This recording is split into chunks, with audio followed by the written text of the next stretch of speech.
Les Actes des Apôtres, chapitre 22. Hommes, frères et pères, écoutez ce que j'ai maintenant à vous dire pour ma défense. Lorsqu'ils entendirent qu'il leur parlait en langue hébraïque, ils redoublèrent de silence, et Paul dit, « Je suis juif, né à Tars en Cilicie, mais j'ai été élevé dans cette ville-ci, et instruit au pied de Gamaliel, dans la connaissance exacte de la loi de nos pères, étant plein de zèle pour Dieu, comme vous l'êtes aujourd'hui. J'ai persécuté à mort cette doctrine, liant et mettant en prison hommes et femmes. Le souverain sacrificateur et tout le collège des anciens m'en sont témoins. J'ai même reçu d'eux des lettres pour les frères de Damas, où je me rendis afin d'amener liés à Jérusalem ceux qui se trouvaient là et de les faire punir. Quand j'étais en chemin et que j'approchais de Damas, tout à coup, vers midi, une grande lumière venant du ciel resplendit autour de moi. Je tombai par terre et j'entendis une voix qui me disait « Saul, Saul, pourquoi me persécutes-tu » Je répondis « Qui es-tu, Seigneur » Et il me dit « Je suis Jésus de Nazareth, que tu persécutes. » Ceux qui étaient avec moi virent bien la lumière, mais ils n'entendirent pas la voix de celui qui parlait. Alors je dis « Que ferai-je, Seigneur » Et le Seigneur me dit, « Lève-toi, va à Damas, et là on te dira tout ce que tu dois faire. » Comme je ne voyais rien à cause de l'éclat de cette lumière, ceux qui étaient avec moi me prirent par la main, et j'arrivai à Damas.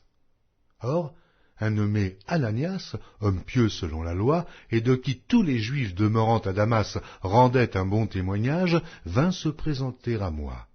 Et il me dit, « Saul, mon frère, recouvre la vue. » Au même instant, je recouvrai la vue et je le regardai.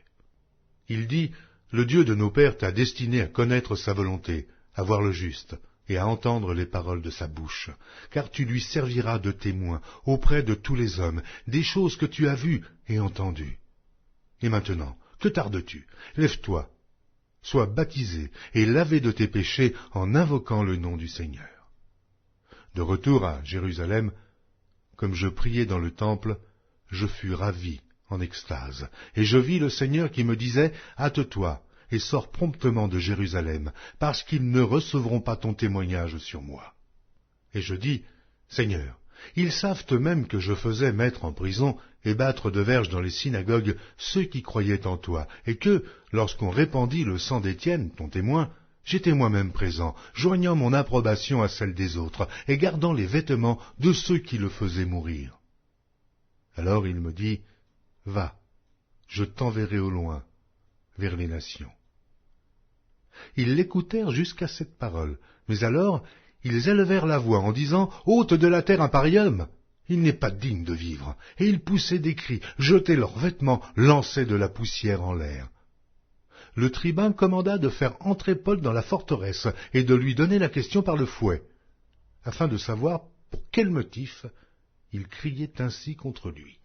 Lorsqu'on l'eut exposé au fouet, Paul dit au centenier qui était présent, « Vous est-il permis de battre de verges un citoyen romain, qui n'est même pas condamné ?» À ces mots, le centenier alla vers le tribun pour l'avertir, disant, « Mais que vas-tu faire?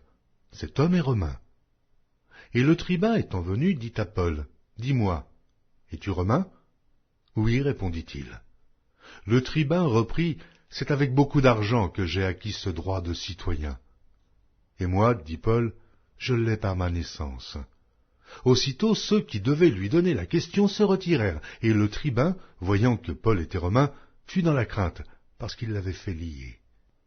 Le lendemain, voulant savoir avec certitude de quoi les Juifs l'accusaient, le tribun lui fit ôter ses liens, et donna l'ordre aux principaux sacrificateurs et à tout le Sanhédrin de se réunir. Puis, faisant descendre Paul, il le plaça au milieu d'eux.